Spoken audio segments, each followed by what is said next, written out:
오늘 주시는 말씀은 잠언 5장 15절에서 23절 말씀입니다. 잠언 5장 15절에서 23절. 너는 내 우물에서 물을 마시며 내 샘에서 흐르는 물을 마시라. 어찌하여 내 샘물을 집 밖으로 넘치게 하며 내 도랑물을 거리에 흘러가게 하겠느냐. 그 물이 내게만 있게 하고 타인과 더불어 그것을 나누지 말라. 내 샘으로 복되게 하라. 내가 젊어서 취한 아내를 즐거워하라. 그는 사랑스러운 암사슴 같고 아름다운 암노루 같으니 너는 그의 품을 항상 족하게 여기며 그의 사랑을 항상 연모하라. 내 아들아, 어찌하여 음녀를 연모하겠으며 어찌하여 이방 계집의 가슴을 안겠느냐.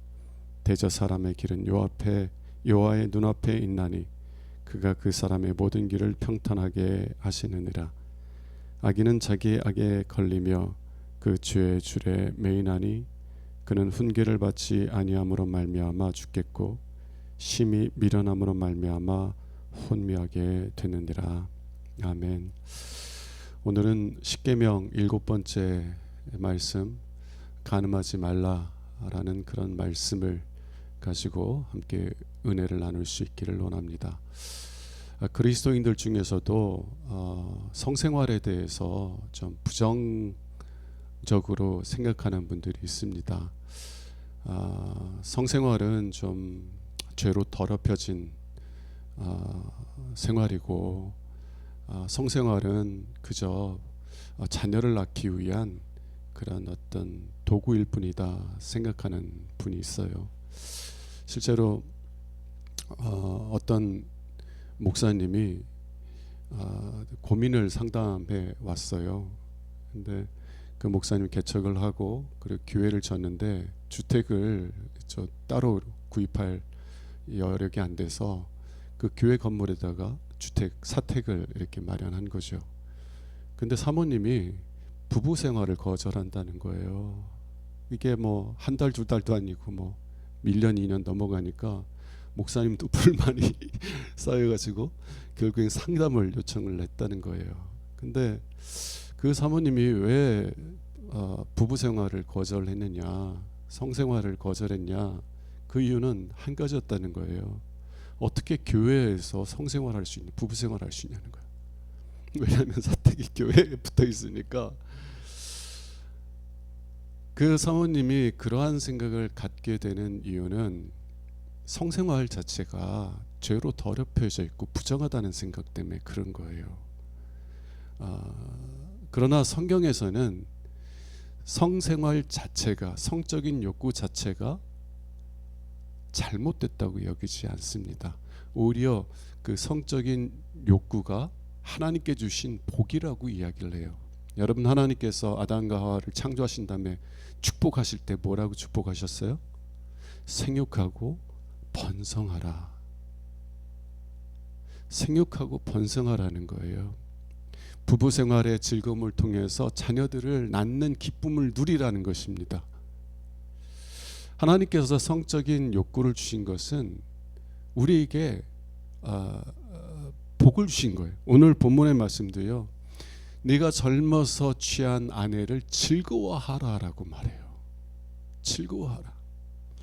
다른 여인에게서 성적인 만족을 구하지 말고 네 아내의 사랑을 족하게 여겨라. 네 아내의 아름다운 노루같이 여기면서, 아름다운 사슴같이 여기면서 네 사랑하는 나의 젊어서 취한 그 아내의 사랑의 품에 만족해라. 부부생활을 즐거워하라는 거예요. 이 부부생활, 이 성생활은 하나님께 주신 축복인 줄로 믿습니다. 그런데 하나님께 주신 복들이, 그 복들에는 하나님께 주신 어떤 욕망, 욕구들에는 항상 그것을 주신 목적이 있어요. 그리고 그 목적에 따라서 우리의 원함들이 표현되고 만족될 때 우리에게 유익하고 우리를 상하게 하고 망하게 하는 것이 아니라 우리를 유익하게 하는 욕구들이 될 수 있다는 것입니다. 하나님께서 주신 욕구, 욕망들 중에서 성욕만 있는 건 아니죠. 식욕도 있죠. 식욕이 하나님께 주신 복이에요, 아니에요? 여러분, 우리가 먹는 즐거움 누리잖아요. 그죠? 맛있는 음식을 먹으면서 그냥 너무 행복해하는 그런 즐거움, 사랑하는 사람들과 함께 식사하면서 누리는 그 즐거움, 그 즐거움들이 있잖아요. 식욕은 하나님께 주신 복이에요. 그리고요, 이 식욕이 없으면 사람이 죽어요. 제가 지난번에도 말씀드렸던 것처럼 제가 병원에 신방을 갔는데 이제 나이 많으신 권사님인데 식욕이 없다는 거예요. 병원에 계시니까 식욕이 없다는 거예요. 자녀들이 부모님에게 약이라고 생각하고 좀 드시라고. 저도 제 부모님한테 그런 얘기를 많이 했거든요. 그 얘기를 하면서 그 권사님하고 막 화를 내시는 거예요.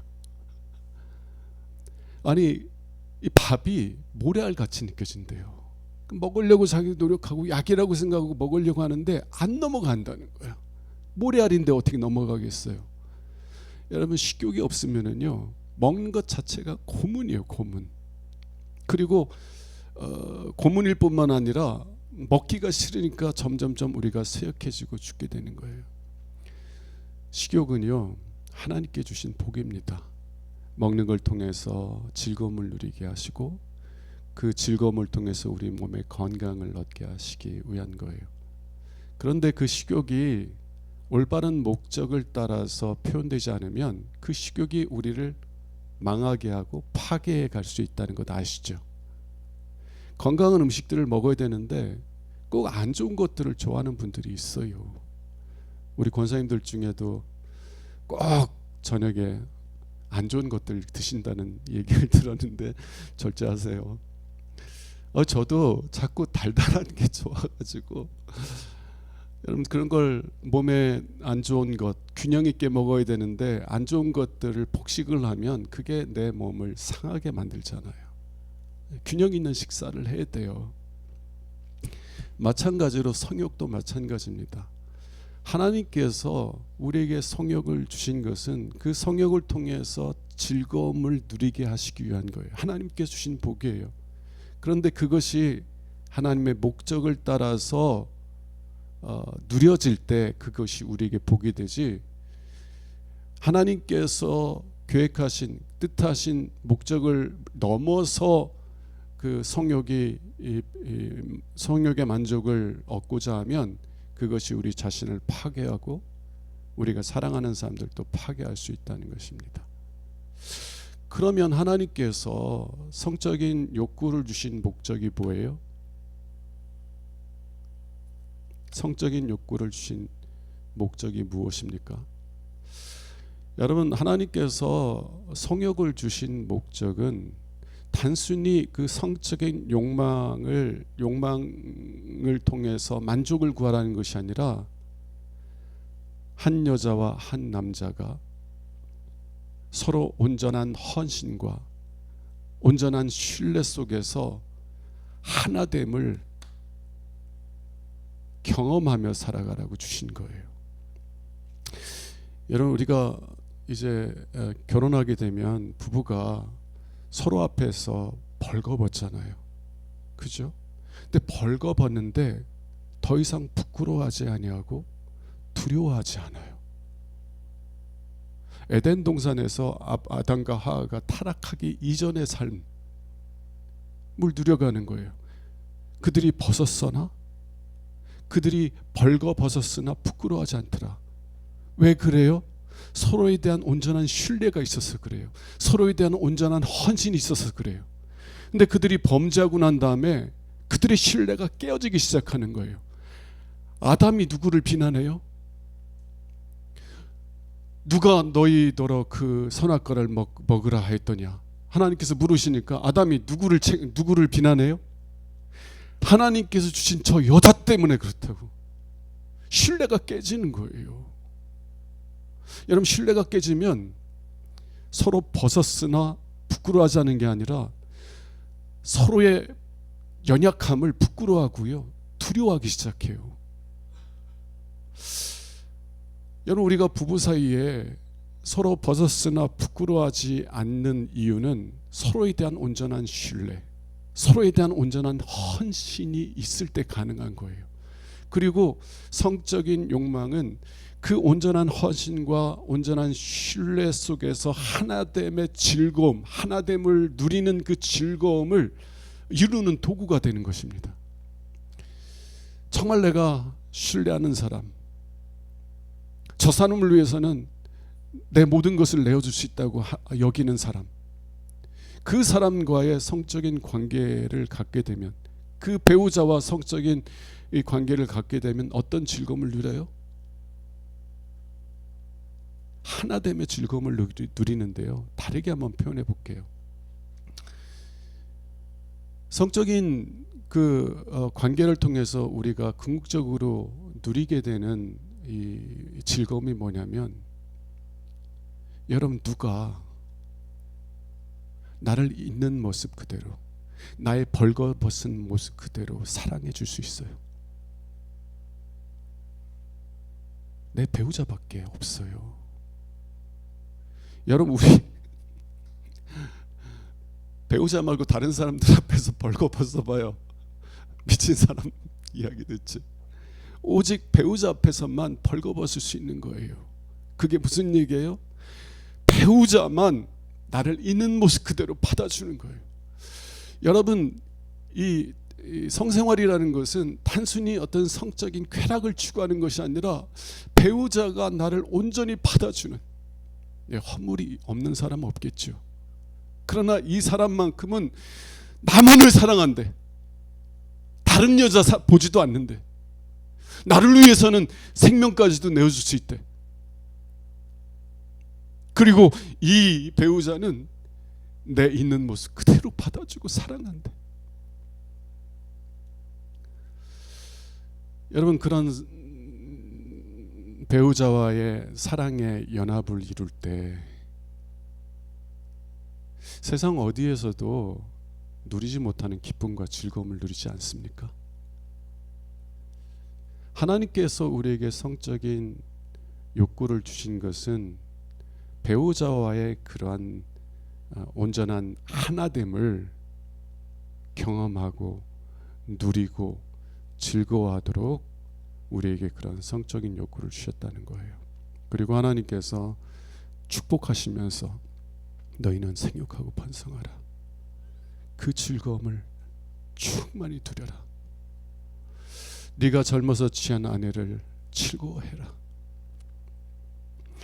그는 사랑스러운 암사슴 같고 아름다운 암노루 같으니 너는 그의 품을 항상 족하게 여기며 그의 사랑을 연모하라. 온전한 헌신과 온전한 신뢰 속에서 배우자와의 이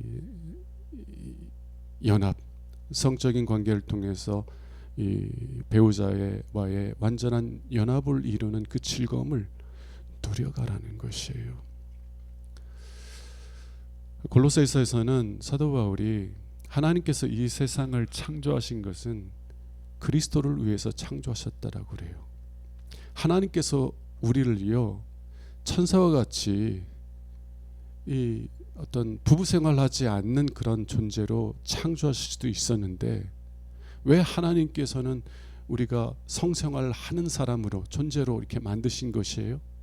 왜냐하면 부부간의 이 사랑의 관계는요, 궁극적으로 하나님과 우리 사이의 관계를 가리키기 때문에 그렇습니다. 우리가요, 하나님에 대한 전적인 헌신, 나에게는 하나님 다른 신은 없어요. 다른 신은 없습니다. 나에게는 오직 당신만 있습니다. 전적인 헌신, 그리고 하나님에 대한 온전한 신뢰, 온전한 신뢰로 하나님께 나아가면은요, 하나님께서 우리의 그 전적인 헌신과 전적인 믿음을 통해서 우리 안에 생명의 영으로 우리에게 오시는 거예요. 우리의 육체적인 관계는 하나님과의 영적인 연합을 상징하고 가리키는 거예요. 그래서 우리가 온전한 헌신과 온전한 신뢰의 마음을 가지고 하나님께 나오면 이 세상에서는 경험할 수 없는 하나님과의 연합을 경험하기 시작합니다. 그리고 그 하나님 앞에서요, 내가 벌거벗었으나 부끄러워하지 아니하고 하나님이 나의 있는 모습 그대로를 사랑하시고 기뻐하시는 것을 경험하며, 이것이 부부관계를 통해서 하나님께서 보여주시길 원한 궁극적인 연합의 즐거움이구나. 하나님과의 이 연합을 통해서 우리가 이러한 기쁨과 즐거움을 누리기를 원하셨구나라는 것을 깨닫게 되는 것입니다. 하나님께서 왜 간음하지 말라? 오늘 잠언에서도 왜 네 배우자, 네 아내 외에 다른 여자를 바라보지 말라 라고 말해요. 왜냐하면 우리가 배우자를 떠나서 다른 대상과의 잠자리를 갖기 시작하면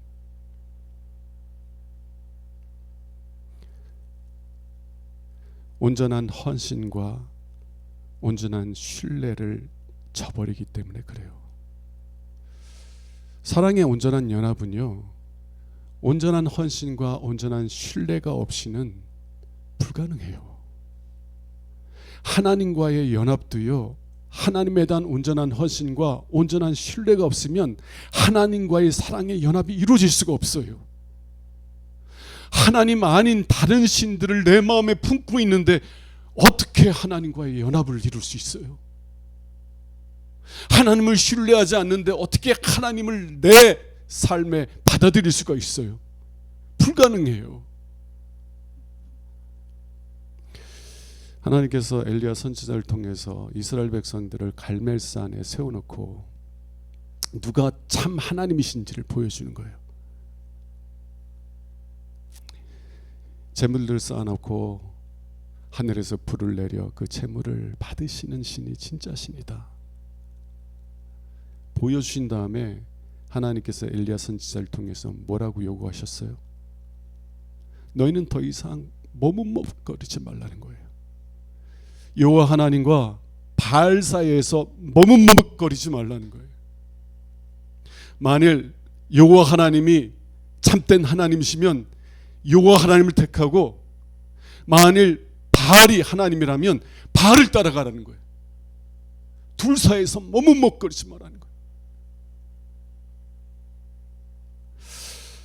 우리 마음에 하나님이 아닌 다른 것을 사랑하면은요, 다시 말하면 하나님에게 우리의 마음을 전적으로 헌신하지 않으면 하나님과의 사랑의 연합이 이루어질 수가 없어요.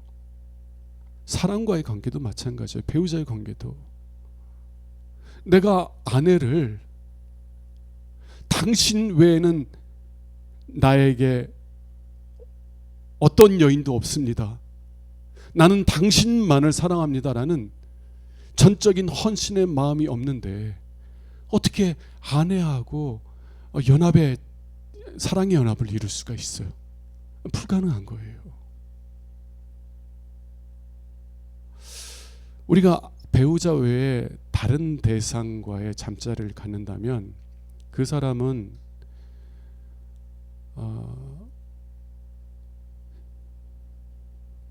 사랑의 연합이 요구하는 헌신이나 신뢰 없이 그저 육신의 성적인 쾌락만을 추구하게 하는 사람일 거예요. 책임 안 져도 되는 그런 관계, 성적인 욕구만 풀어버리는 관계. 근데 이게 우리의 삶을 얼마나 우리의 영혼과 우리의 삶을 얼마나 우리의 영혼과 우리의 삶에 얼마나 파괴적인 영향을 미치냐면, 오늘 말씀 한번 봅시다. 21절, 대저 사람의 길은 여호와의 눈앞에 있나니 그가 그 사람의 모든 길을 평탄하게 하시느니라. 사람의 길은 여호와 앞에 눈앞에 있다라고 말하면서 그 사람의 모든 길, 그 사람이라는 것은 모든 사람을 이야기하는 것이 아니라 음녀를 연모하고 이방 계집의 가슴을 앓는 사람을 이야기하는 거예요. 배우자가 아니라 어떤 온전한 헌신이나 온전한 신뢰 없이도 육신의 성적인 만족만을 구하는 사람을 이야기하는 거예요. 하나님께서 그 사람의 길을 평탄하게 하시느니라 라고 말하는데, 개역 개정에는 그 평탄하게 하느니라의 1번이라고 적혀 있을 거예요, 빨간 글씨로. 그리고 그 밑에 보면 헤아리시느니라 라고 설명하고 있습니다. 이 히브리어 단어가 평탄하게 한다라는 뜻도 있지만 무게를 재본다, 헤아린다 라는 뜻도 갖고 있어요. 그리고 저는 하나님께서 그들의 길을 헤아리신다라고 표현한다는 게 더 적합한 표현이라고 생각하고, 새번역에서는 하나님께서 그 사람의 길을 살펴보신다라고 번역하고 있습니다. 그 사람의 길이라는 게 어떤 길이냐? 여러분, 옛날 시골길에서 이제 소가 끄는 이런 수레 지나다니는 거 많이 보셨죠? 여러분들 아마 저도 어렸을 때 봤으니까요. 이제 우차라고 그래서 소가 끄는 그 수레에 짐을 많이 싣고 시골길을 다니다 보면은요, 그 길에 마치 그 기차의 선로 같은 길들이 이렇게 생겨요. 그죠? 그리고 하도 이제 많이 지나다니다 보면 자동차 바퀴처럼 기차 선로처럼 길이 이렇게 움푹 패여서 이제 더 이상 그 수레가 다른 길로는 못 가고 그 길로만 가게 돼요. 왜? 다른 길 가면 울퉁퉁하니까. 이미 잘 다져지고 패어진 그 길로만 이렇게 행하게 되는 것입니다. 여러분, 우리가 어떤 것을 선택하고 어떤 길을 가든지 첫 선택에는요, 그 길이 별 차이가 없는 것 같지만 두 번, 세 번, 네 번 반복적으로 가면 이 길에 수레가 남긴 움푹 파인 길처럼 그 길로만 가게 돼 있어요. 성적인 생활이라는 것은 하나님께서 결혼 생활에서 부부들이 상대방에 대한 전적인 헌신과 전적인 신뢰 속에서 사랑의 연합을 누리라고 하나님께서 주신 욕구거든요. 그런데 온전한 헌신과 온전한 신뢰를 저버리고 단순히 성적인 만족만을 얻고자 하는 사람들이 있어요. 음녀라고 했을 때, 예를 들어서 이제 고린도전서 6장에서는 사도 바울이 창녀라고 이야기를 합니다. 몸을 파는 여성과 성관계를 하면 어떤 일이 일어나요? 그 여인과 하나가 되는 거예요.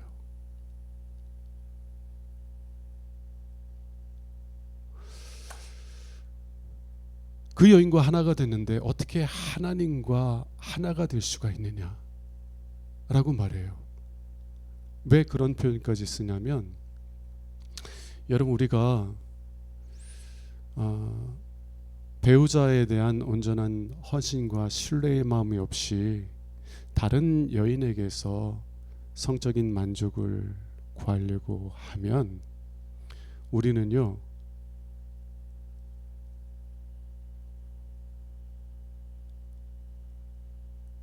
다른 사람을 항상 내 욕구를 풀 수 있는 도구로 여기기 시작합니다.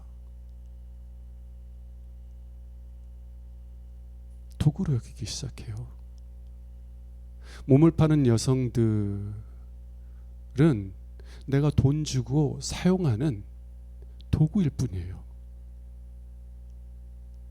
쓰고 버리는 도구일 뿐이에요. 만일 그리스도인들이 그러한 음란한 생활에 빠져들면은요, 처음에는 별 표시가 안 날 줄 모르지만 갈수록 어떻게 해요? 소가 끄는 수레에 길이 파여서 이제 어느 정도 지나면 그 수레가 다른 길로 가지 못하고 그 길로만 가는 것처럼 그 사람은요, 더 이상 온전한 헌신과 신뢰의 관계 속에서 살아가지 못하는 사람이 돼갑니다. 누구를 만나도요, 내 욕구, 내 욕망을 이루기 위한 도구로서 다른 사람들을 바라봐요. 만일 그러면 하나님과의 관계는 어떻겠어요? 하나님과의 관계도 그렇게 보게 됩니다. 그리고 그런 삶이 깊어지면 깊어질수록 그런 사람은요, 정말 하나님의 크신 은혜가 없으면 하나님께로 돌이킬 수가 없어요. 어떻게 다른 마음을 품고 있는데 하나님을 만날 수가 있어요?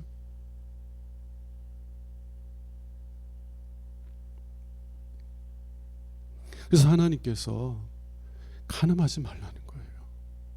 오늘 본문에서도 다른 여인들을 사랑하지 말라는 거예요. 네가 젊어서 취한 아내를 사랑하고 그 품을 족하게 여기라 말하고 있는 것입니다. 그리스도인들 가운데서도 이 성적인 죄로 인하여서 고민하는 분들이 의외로 많더라고요. 제가 예전에 한번 어떤 영적인 세미나 같은 데를 갔는데 거기서 젊은 분들이 자신의 어떤 음란한 죄들을 막 고백하는데 얼마나 놀란지 몰라요. 얼마나 놀란지 몰라요.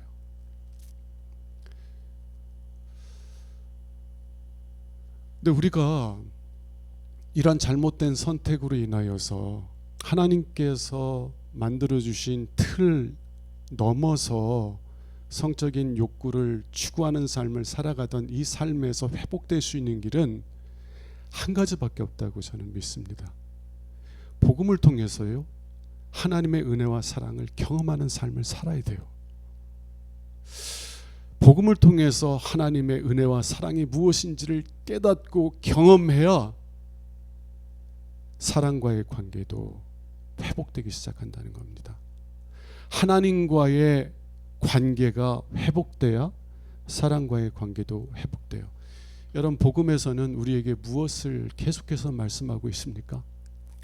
우리가 죄인 되었음에도 불구하고 하나님께서 독생자를 내어주셔서 우리의 죄를 다 씻어주시고 우리를 하나님 앞에 의로운 자로 세우셨다는 거예요.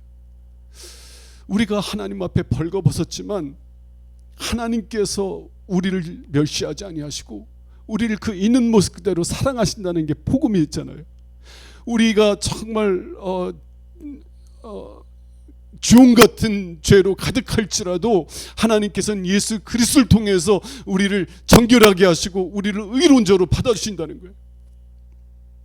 그 복음의 말씀을 통해서 하나님이 나를 있는 그대로, 있는 모습 그대로 사랑하신다고 하는 그 사랑을 경험하기 시작하면은요,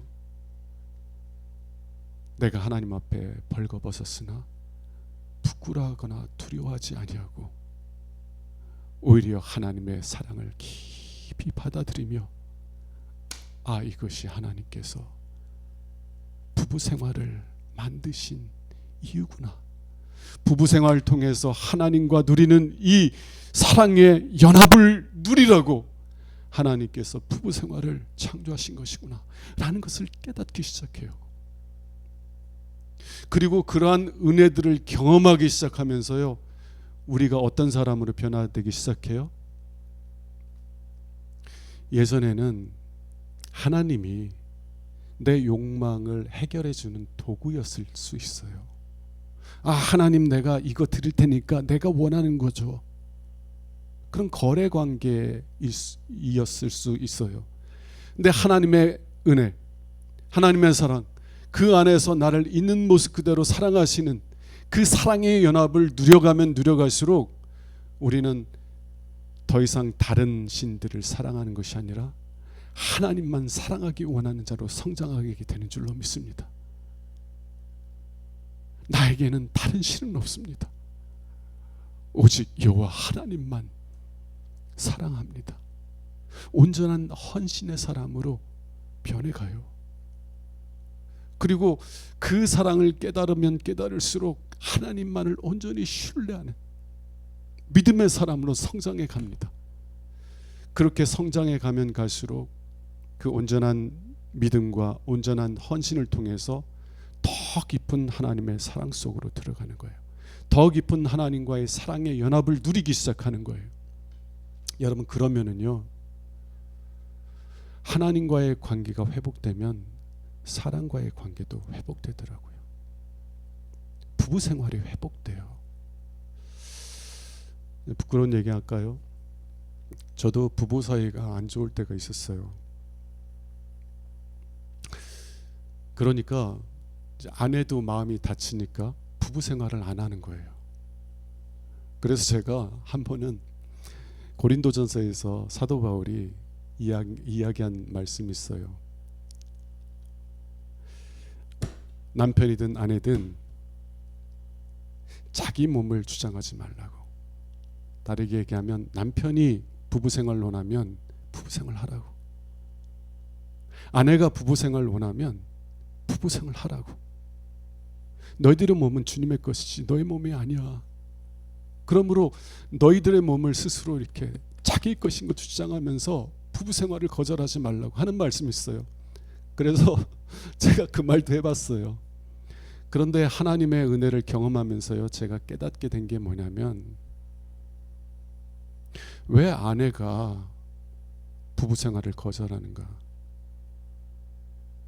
저에 대한 신뢰가 뿌리채 흔들리기 때문에 그래요. 다시 말하면 제가 온전한 신뢰로 아내를 대하지 못했기 때문에 그래요. 아니, 저를 온전히 신뢰하지 못하는데 어떻게 저 앞에서 자신을 벌거벗을 수 있어요? 불가능한 일이에요. 제가 온전히 아내만을 사랑한다는 것을 아내가 느끼지 못하는데 어떻게 제 앞에서 벌거벗을 수 있겠어요? 사도 바울이 그렇게 이야기했으니까 억지로 부부생활을 할 수는 있을지 모르지요. 그러나 그 부부생활 통해서 내 배우자가 온전한 헌신과 온전한 신뢰를 통해서 들어가게 되는 사랑의 그 연합의 즐거움을 누릴 수 있겠어요? 누리지 못해요. 누리지 못한다고요. 하나님의 은혜를 경험하면서 하나님께서 나를 어떠한 사랑으로 사랑하신지를 경험하면서 깨닫게 된 게 뭐냐면, 내가 아내에 대한 온전한 신뢰를 갖고 아내에게 나아가지 못했구나.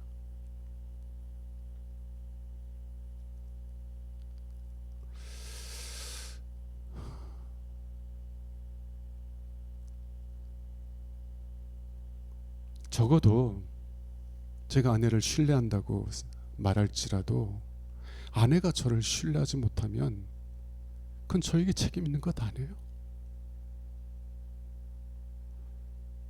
성도님들과의 관계도 마찬가지예요. 제가 아무리 진실하다고 말해도 성도님들이 저를 신뢰하지 못한다면 성도님에게 책임 있는 거예요? 저에게 책임 있는 거예요? 전 저에게 책임 있다고 생각해요. 제가 잘못해서 성도님들이 저를 신뢰하지 못하는 거지. 아내와 관계도 그렇더라고요. 제가 정말 아내가 저를 신뢰할 수 있는 모습을 보여줬다면 왜 아내가 저를 신뢰하지 못하겠어? 그 신뢰가 뿌리채 흔들리고 신뢰가 금가니까 어떻게 제 앞에서 부끄러움 없이 두려움 없이 벌거벗을 수 있겠냐고요. 불가능하잖아요.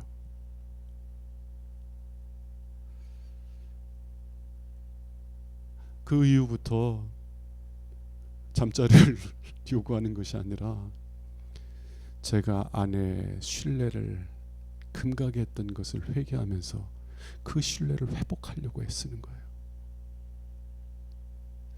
하나님과의 관계가 회복되면 부부간의 관계도 회복되고 사랑과의 관계도 회복되더라고요. 여러분, 말씀을 마치겠습니다. 제가 한 가지만 얘기하기로 앞으로 얘기했기 때문에 말씀을 정리하면은요, 하나님께서 우리에게 성적인 욕망을 주신 것은